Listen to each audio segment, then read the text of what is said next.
Olá, você acompanha comigo agora no programa Mais Saúde de hoje. Carreta da Mulher Maranhense percorre vários lugares da ilha de São Luís, levando serviços de saúde para a população. No quadro Vacina Sim, e os locais para aplicação da vacina contra a gripe. A Assembleia Legislativa realiza a campanha de prevenção do câncer de colo de útero e endometriose. No quadro Fala Doutor desta semana, o alerta para os cuidados com a menopausa. Prevenção de doenças renais é debatido em São Luís.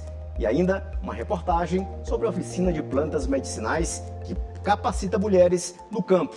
No estúdio, uma entrevista com o psicólogo Mauro Sérgio Brandão Júnior para falar sobre saúde mental. Eu sou Ismael Gama e o programa Mais Saúde está no ar.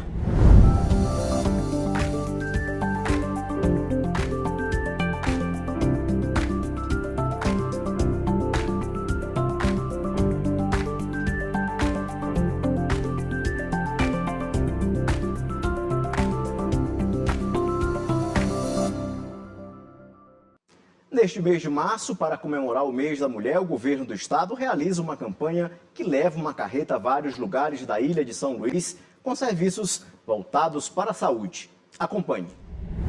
A campanha Março Delas, por Elas, com Elas, para Todas é alusiva ao mês dedicado às mulheres. Uma série de ações de saúde estão sendo realizadas na capital e no interior do estado, entre elas a prevenção do câncer de colo de útero.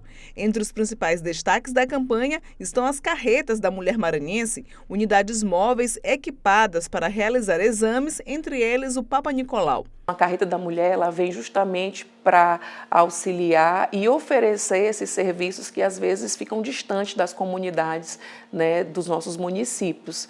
É uma oportunidade que as mulheres têm de buscar uma assistência mais pontual e também cuidarem da sua saúde, que é um direito humano tão básico para as mulheres que se encontram em qualquer lugar do estado brasileiro. A iniciativa é do Governo do Estado por meio da Secretaria de Estado da Mulher, em parceria com a Secretaria de Saúde e a Empresa Maranhense de Serviços Hospitalares, a EMSER. As atividades começaram na Vila Maranhão, comunidade Cajueiro, na zona rural. Foram realizadas consultas em diversas especialidades, incluindo ginecologia, dermatologia e clínica médica. A campanha também oferece serviços de ultrassonografia, testes rápidos, aferição de pressão arterial e teste de glicemia. Tá muito bom o atendimento, foi bom, né, a carreta vir para cá, porque às vezes é difícil a gente conseguir ir pelos hospitais, mas foi muito bom. Que viesse mais vezes para cá para nós. Acompanhe agora os locais das principais unidades de saúde que a vacina contra a gripe está disponível. No nosso quadro Vacina Sim.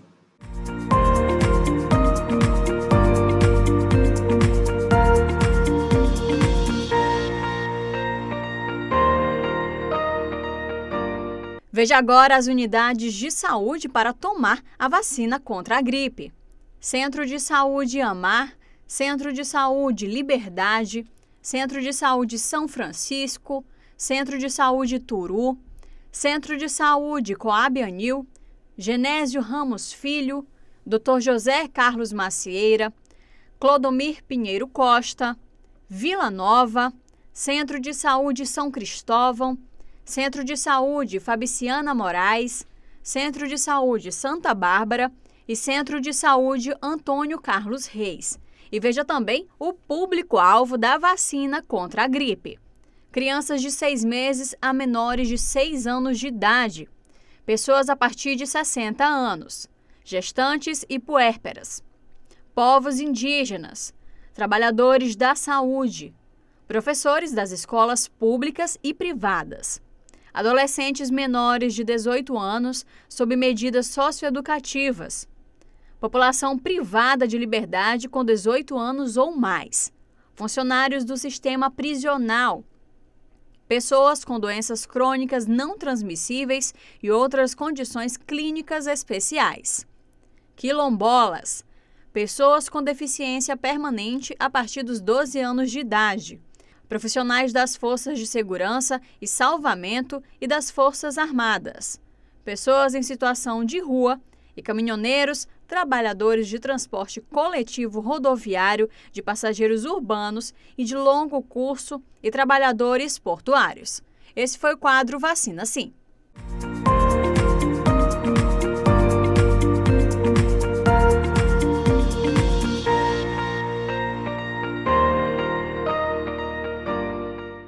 mês de março é dedicado à conscientização sobre duas doenças que afetam a saúde das mulheres: o câncer de colo de útero e a endometriose. Para alertar sobre a importância da prevenção e do diagnóstico precoce, a Assembleia Legislativa do Maranhão está promovendo a campanha Março Lilás e Amarelo, com uma programação voltada para a informação e ao bem-estar.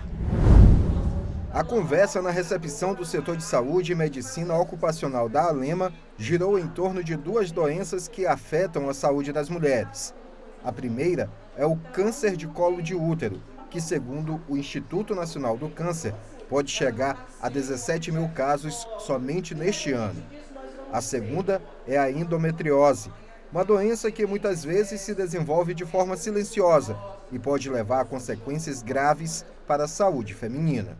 A prevalência da endometriose, ela é aquilo que eu te falei, né? Ela é dependente do feeling do profissional em diagnosticar. Então, assim, a gente sabe que ela é muito subdiagnosticada.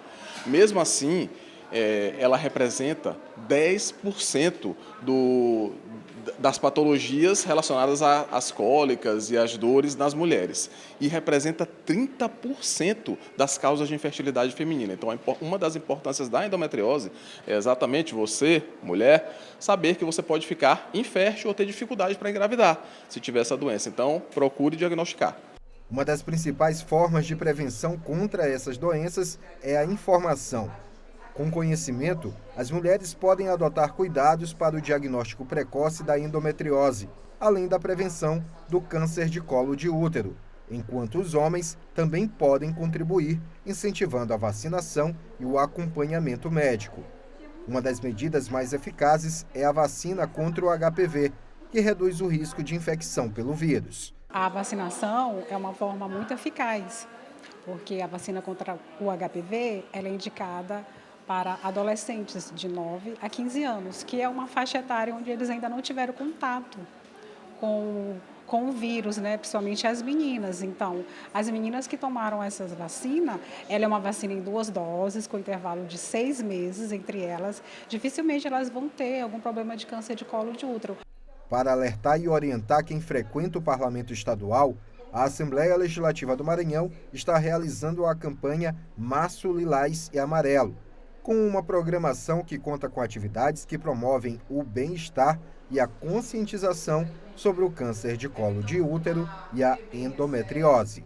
A campanha Março Lilás e Amarelo, desenvolvida pela Assembleia Legislativa, segue por todo o mês, encerrando no dia 27 com palestras e uma oficina, onde vão ser abordados assuntos como a prevenção e o autocuidado. As campanhas mundo afora, elas são bastante focadas nessa questão da conscientização, do saber que existe a doença, para poder ela ser difundida, ela ser democratizada, as pessoas saberem que elas existem e a partir daí se consultarem, né? Porque a gente recebe as pacientes através de uma consulta espontânea, a gente não vai atrás de uma paciente para a gente consultar, não, elas vêm até nós. Então essas campanhas elas são importantes exatamente por isso.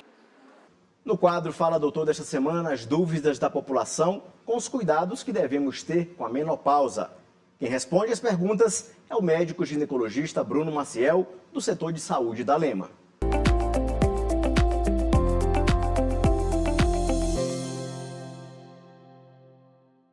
Eu queria saber qual a diferença entre a menopausa e o climatério. Esses conceitos eles até se confundem, porque a menopausa é um termo consagrado pelo uso, que representa o climatério. Mas, na verdade, se a gente for analisar, digamos, semanticamente e didaticamente esses conceitos, eles são completamente diferentes. O climatério é uma fase, a fase da vida da mulher, desde o início dos sintomas de deficiência ovariana, de insuficiência ovariana, até a chamada senectude, que é quando a mulher atinge a idade de 65 anos.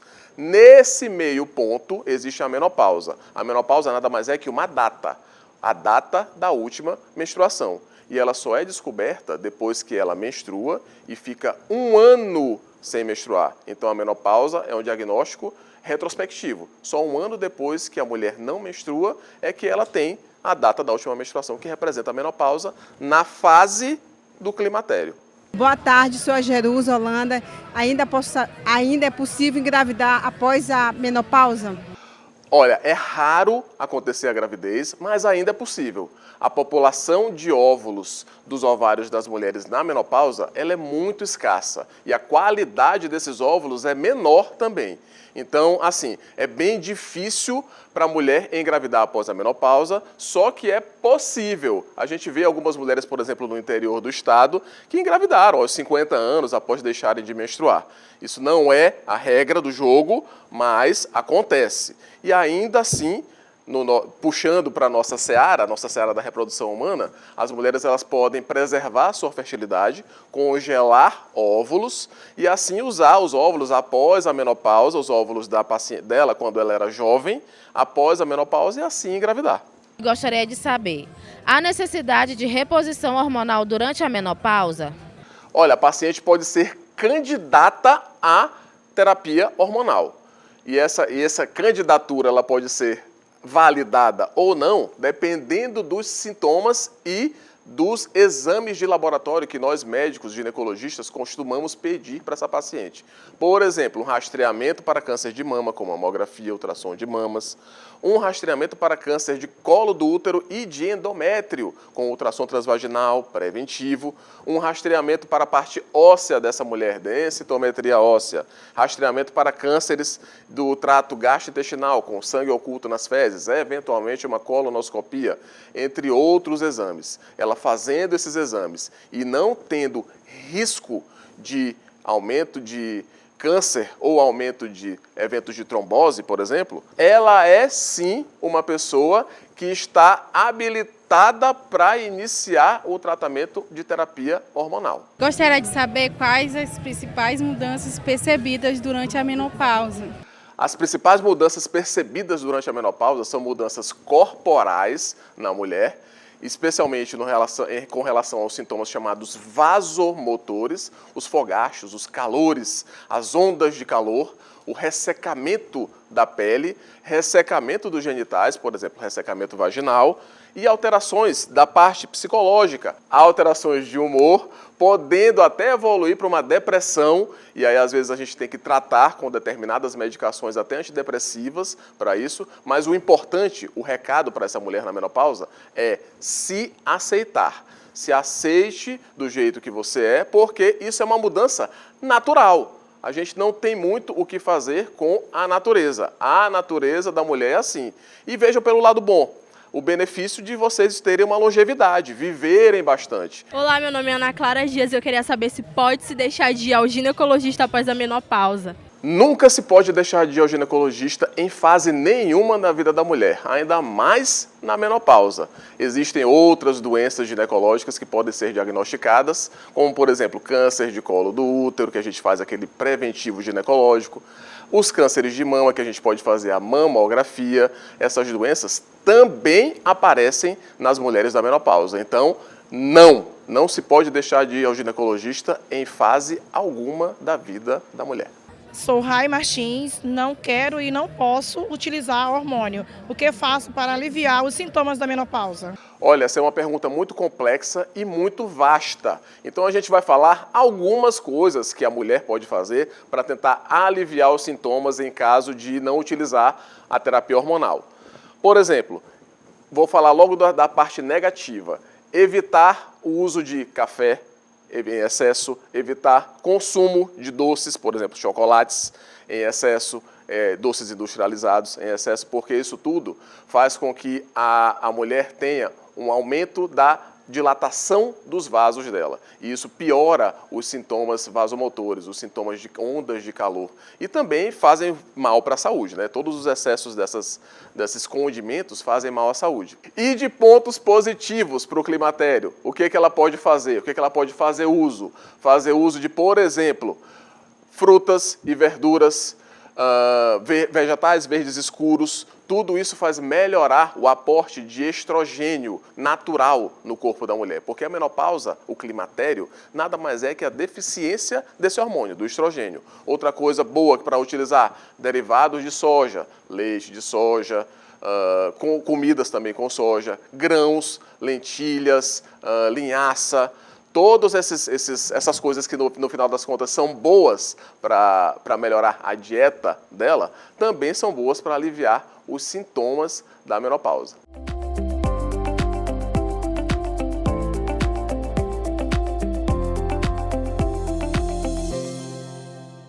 E veja no próximo bloco, o Dia Mundial do Rim é comemorado em São Luís, uma oficina de chás medicinais e uma entrevista no estúdio com o psicólogo Mauro Sérgio Brandão Júnior, para falar sobre saúde mental.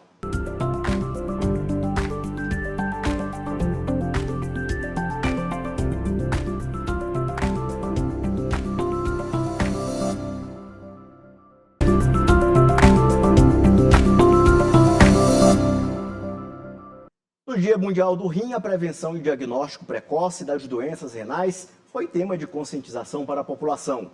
A Secretaria de Estado da Saúde realizou uma ação especial no Centro de Hemodiálise São Luís, oferecendo exames gratuitos e atendimentos com especialistas. Serviços como aferição da pressão arterial, teste de glicemia e exame de creatinina foram disponibilizados para detectar possíveis problemas nos rins. No Dia Mundial do Rim, celebrado em 13 de março, a Secretaria de Estado da Saúde promoveu ações para conscientizar a população sobre a importância da prevenção de doenças renais. No Centro de Hemodiálise São Luís foram oferecidos exames gratuitos e atendimentos com especialistas.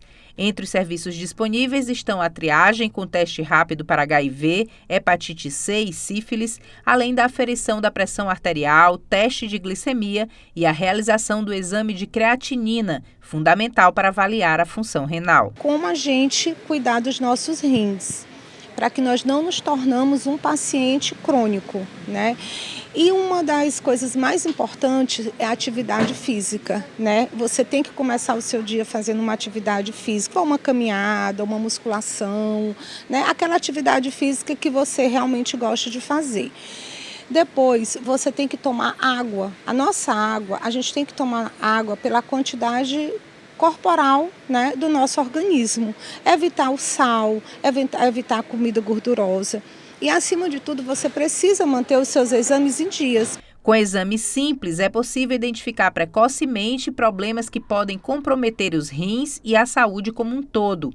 A campanha do Dia Mundial do Rim reforça esse alerta. Cuidar dos rins é essencial para manter a saúde e a qualidade de vida. Cheguei aqui, vim e já deparei com isso aqui. Eu falei, eu precisava disso. Precisava fazer esses exames. Muitos precisam e nem sabem, né? Então isso aqui para mim é ótimo. Eu já fiz aqui, agora já vou para ali. É importante para a gente ficar acompanhando como está o estado de saúde da gente, né? Sempre quando tem assim, essas campanhas eu aproveito. Acompanhe agora uma reportagem sobre uma oficina de plantas medicinais que capacita mulheres no campo na produção de chás medicinais. A capacitação de mulheres no campo foi o objetivo da oficina sobre plantas medicinais, realizada pela AGERP, Agência Estadual de Pesquisa Agropecuária e Extensão Rural do Maranhão, em parceria com a Associação Mulheres no Campo em Ação. O tema foi a produção de lambedores e xaropes, utilizando recursos naturais e conhecimentos dos antepassados. A nossa capacitação é plantas medicinais nos quintais, né, que é justamente você aproveitar o que tem no quintal ou fazer o plantio e transformar isso em ciência com o xarope, fazer uma pomada, um lambedor, que é o nosso carro-chefe, é o lambedor e o xarope. O projeto busca reunir o saber popular com os produtos ofertados pela própria natureza. O estudo sobre a fabricação de chás medicinais visa o fortalecimento das mulheres na agricultura familiar. É o que explica a assistente social da AGERP, Lanessa Marinho. Nosso grupo da AGERP, ele trabalha muito com o grupo de mulheres, porque a gente sabe que elas alimentam, são 50% dessas mulheres que alimentam a mesa do nosso Brasil, né?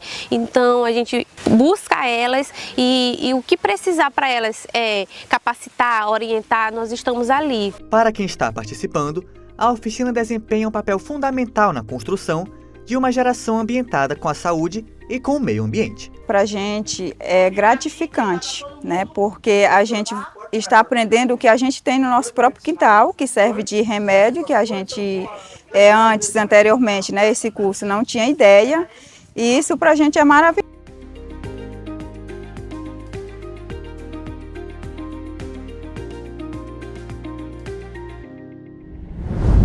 No No programa de hoje, a nossa entrevista é com o psicólogo Mauro Sérgio Brandão Júnior para falar sobre saúde mental. Doutor, seja bem-vindo aqui ao programa Mais Saúde. Eu que agradeço, Ismael. Doutor, a gente percebe que existe um certo adoecimento maior da população ultimamente em relação à saúde mental? É bem nítido isso nos atendimentos que são feitos, né? As pessoas vêm com muitas reclamações relacionadas à ansiedade, tá?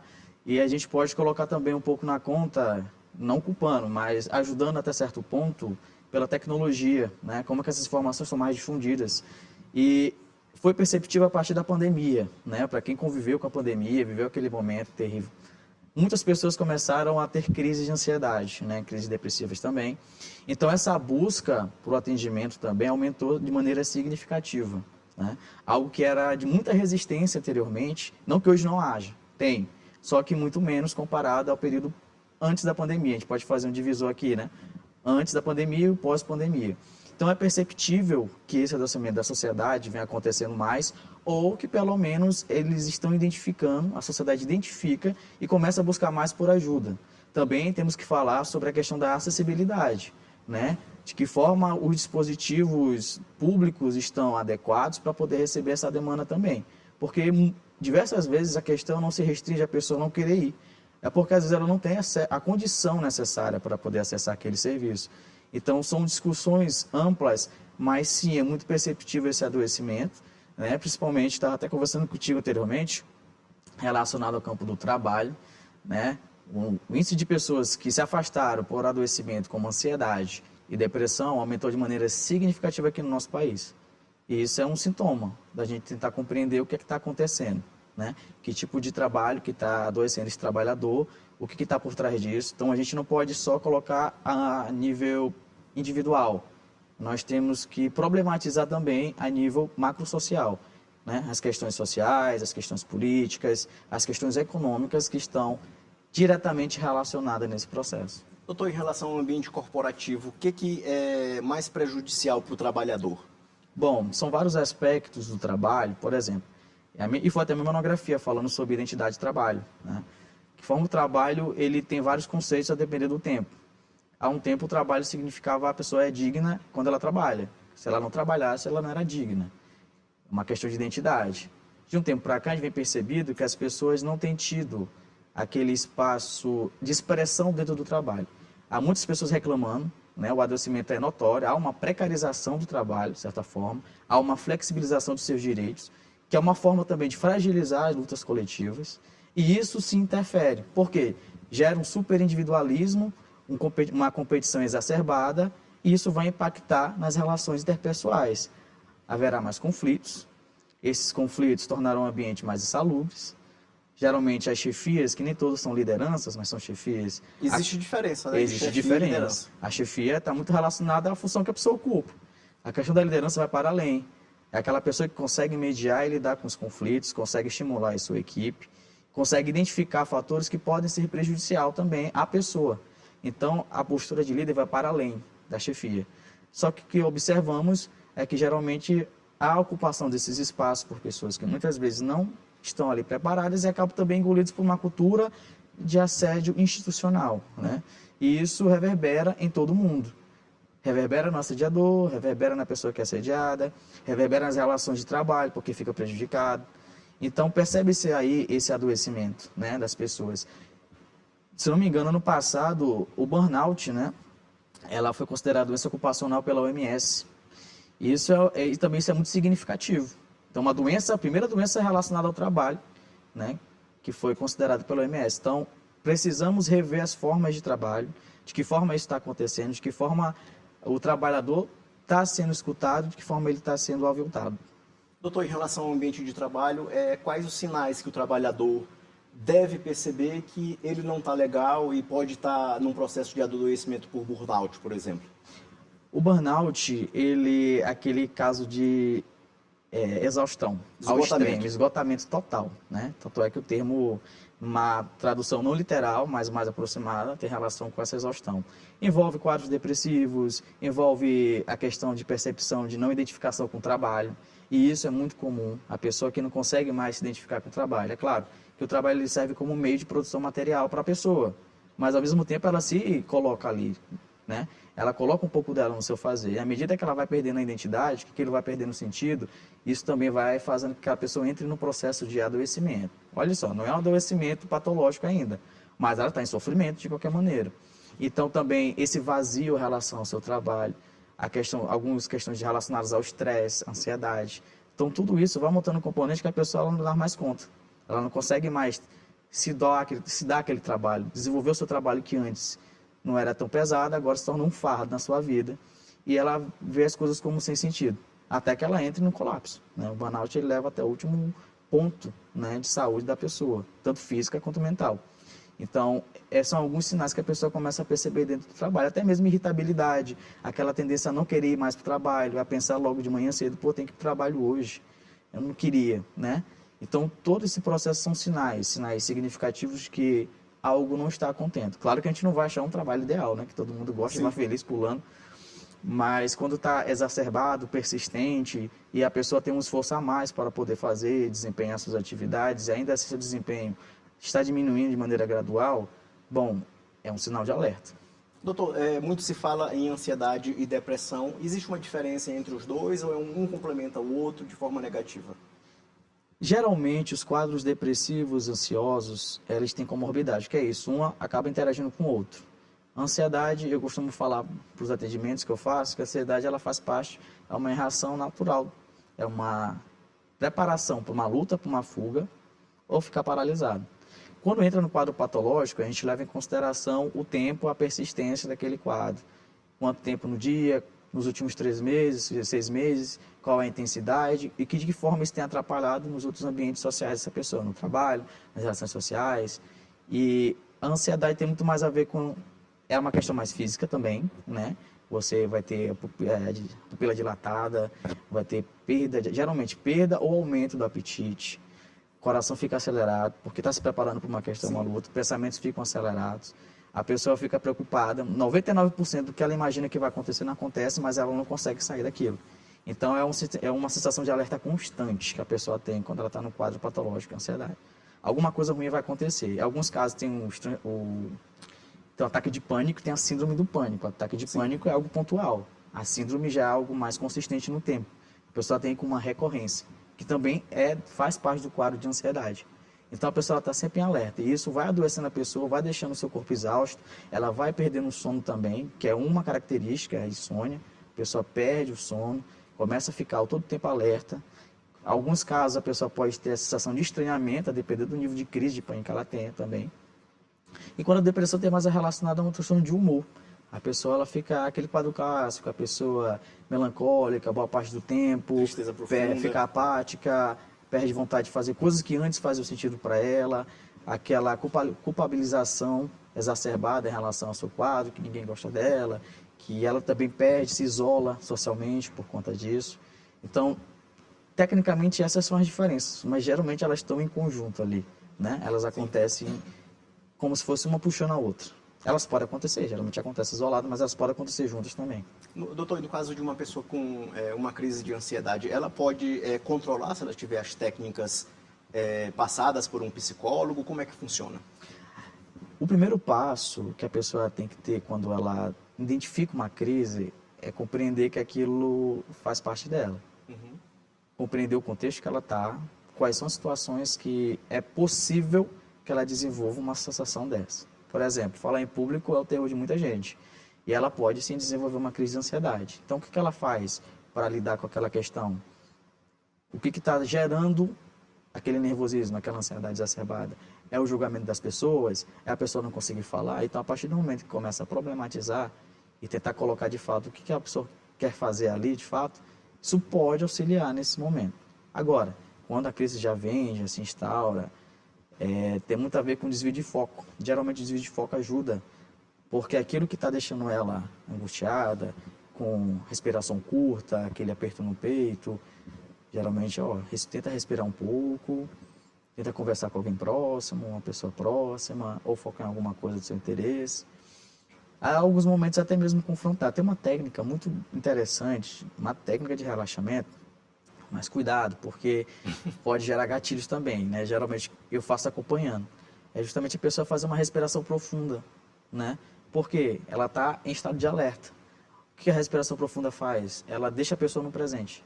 Ela deixa a pessoa concentrada ali, percebe que esse alerta no seu ambiente não existe. Não há um objeto específico, algo específico ali que vai fazer algum tipo de mal para a pessoa. Claro, é um processo irracional. A pessoa sabe que o que está acontecendo com ela não tem racionalidade, mas ela não consegue não lidar, controlar aquela questão. Então, geralmente, é um processo que a gente faz, mas sempre com muito cuidado, né? Isso aí vai de pessoa para pessoa, né? Cada pessoa tem um movimento, por isso que eu sempre recomendo. Tenta te conhecer melhor, tenta ver situações que isso pode te gerar para evitar ou para ir te preparando, né? Para quando acontecer, tu já tem algumas habilidades e estratégias para lidar. Doutor, em relação à resistência das pessoas em buscar um profissional como um psicólogo ou um psiquiatra, o senhor percebe que ainda existe muita resistência em relação a isso? Preconceito também? Falta de informação? Sim, ainda tem um estigma muito forte relacionado à saúde mental, que é coisa de doido, né? E geralmente as pessoas que vão lá, eu gosto de falar que o famoso doido, aquela pessoa que está em estado psicótico, perde fio da realidade, não tem condição nenhuma de manter um vínculo com ela, porque ela não está em si, só quando está controlada. E as questões que aparecem na clínica, geralmente, são questões do cotidiano. São questões de relacionamento, questões de trabalho, questões familiares, questões individuais, de autodesenvolvimento, de propósitos de vida. E essas questões, quando as pessoas não conseguem se distanciar disso e começam a entrar nesse processo, ficar cada vez mais imbuído, pode sim gerar um adoecimento. Pode. Mas, de qualquer forma, ela está em sofrimento. Às vezes a pessoa não está adoecida. Ela está em sofrimento. Ela só quer minimamente tirar uma dúvida, não que eu vá ou qualquer profissional vá dar a resposta, o nosso papel não é dar a resposta, mas ela vai se escutando e ela vai encontrando caminhos por ela mesma, e a gente vai facilitando esse processo, para tentar achar o melhor caminho para ela, o que faz mais sentido, né? É basicamente esse contexto. Agora, essa resistência é muito comum, mas como eu te falei, com a pandemia parece que houve um movimento maior de aceitação, as pessoas procurarem. Na medicação também tem um grande receio sobre a questão de ficar viciado em relação a tomar medicação. A pessoa tem... Eu sempre comento, olha, a medicação ela é um tratamento também, né? É um outro profissional que está passando a partir daquilo que você relatou. E é claro, fazendo um acompanhamento adequado, não tem porquê, né, ficar com medo. Porque as pessoas pensam que vão ficar dependentes, que aquilo nunca mais se largar, vai ficar um viciado, vai conseguir largar. Assim, não, gente, não é dessa forma. Né, também não é de qualquer jeito. Se você toma por conta própria, é outra questão. É bem mais complicado, né? É bem mais complicado. E o mais interessante, Ismael, é que a nossa população ela tem uma cultura de automedicação. Sim. Né? E isso é perigoso. Porque qualquer medicação, a diferença do remédio por veneno é a quantidade, né? Sim. Então, a medicação, ela como eu estava falando, a medicação psicotrópica, no caso da psiquiátrica, sim. né? Ela, tendo a condução adequada, ela vai fazer só bem para a pessoa, né? Mas, assim, é um passo a passo, são campanhas que a gente vai sempre instruindo os nossos usuários de serviço, para que, sempre pensando na qualidade de vida dela. O foco é esse. Se está trazendo qualidade de vida, então o importante é que siga o tratamento. Doutor, existe também muita dúvida e confusão em relação ao profissional psicólogo e ao psiquiatra? Como é que vocês lidam com isso no trabalho de vocês? É uma equipe multiprofissional, né? Geralmente a gente tenta... Primeiro, o psicólogo, uma coisa muito comum, vou até aproveitar, o psicólogo ele não receita medicação, né? Isso aí é um ato médico, é algo específico dos médicos, da área da medicina. E geralmente é uma associação. O psiquiatra, ele faz a escuta, a partir da escuta ele passa a medicação, né? E o psicólogo está ali também como um tratamento psicoterápico dentro das suas técnicas que são reconhecidas cientificamente, tá? Então, é uma associação que há, mas as pessoas confundem muito, eles acham que só a medicação vai solucionar, né? Em alguns casos, as pessoas acham que só a terapia, mas há casos que realmente a pessoa precisa tomar medicação. Por quê? Por exemplo, ela está com uma insônia severa, ela não consegue dormir, ou então ela está com crise intensa de pânico. Então, ela precisa primeiro controlar para ter as condições necessárias para acessar a psicoterapia, por exemplo. Então, são situações associadas, mas as pessoas misturam parece que um substitui o outro, mas não é assim que funciona. Se complementam, né? Se complementam. Doutor, em relação a cuidados simples para manter a saúde mental, é que toda pessoa pode fazer para não viver uma situação de ansiedade, depressão? É uma pergunta de milhões, Ismael. Bem cara. Bem cara. não tem como ser taxativo em relação a isso. Atividade física é importante também. Atividade, alimentação. Por quê? A gente está falando de vários fatores que vão interferir na nossa saúde. Há fatores protetivos e há fatores que vão nos prejudicar, né? A atividade física é um fator protetivo. A pessoa tem uma boa nutrição também, ajuda. Há artigos que já comprovam a ajuda da nutrição. A pessoa manter a higiene de sono também é importantíssima, né? O sono, eu friso muito, ele é muito importante você ter um hábito, porque é naquele período que seu corpo descansa, seu cérebro renova, e aí você amanhece, até favorece a aprendizagem, ajuda no humor. Então, quando você tem um hábito de sono adequado, come cedo, né, pratica atividade física, eu sei que para muitas pessoas essa realidade não é muito fácil, né, mas na medida do possível que puder ser feito, ajuda. O que você pode perceber também é compreender os contextos que você percebe que está adoecendo. Geralmente, as pessoas relatam, mais uma vez, fazendo trabalho. Sim. Muito estresse do trabalho, né, muita dor de cabeça, e às vezes a pessoa está longe daquele ambiente, ela é outra pessoa. Sim. Né? Então, o problema o adoecimento acontece porque ela permanece no ambiente que é adoecedor. Mas há situações que a pessoa não tem muito o que fazer, ela tem que lidar com aquela questão. Então, na medida que perceber alguns sinais, perceber que o humor persistentemente deprimido, ou características ansiosas, por exemplo, coração palpita, ou ataques de pânico, que alguma coisa ruim vai acontecer, mesmo que não haja evidências no ambiente, que você possa ser atacado, enfim. Quando perceber que alguma coisa fora do seu padrão comum de ser, que você se conhece, você sabe como você funciona, sabe quando as coisas não estão indo bem. Então, já liga o alerta, procura um profissional, e assim, gente, não precisa estar adoecendo para procurar o psicólogo ou a psicóloga. Vocês podem também procurar um profissional para tentar um processo de autoconhecimento, de autodesenvolvimento, né? Às vezes as pessoas chegam lá no atendimento, elas não, vou falar o que hoje, eu não sei o que falar, e acabam falando demais. Sim. Isso é muito bom, ou seja, elas acessam coisas que para ela não precisavam ser acessadas.